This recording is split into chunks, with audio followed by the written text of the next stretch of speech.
Okay, here's something you don't see every day. It's a late 60s, I believe, either 68 or 69 Rokon, I believe, Trailbreaker. All-wheel drive. Here's a manual. Actually made by, the motor was made by Chrysler, Marine Division. So it's a series model 610, maybe 820. West Bend Chrysler, huh? If you're unfamiliar with these were a two-wheel drive type two-stroke. There's the joint up here that sends power to the front wheel. There's a chain down on this side. You can see right there. This one has been changed up a little bit.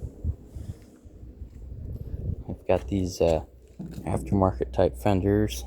We've got a different rack in the back. We've got ammo boxes.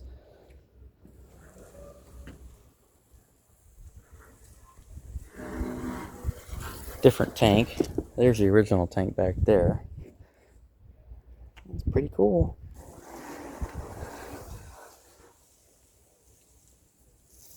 A few little add-ons here and there, you know. Still runs and operates.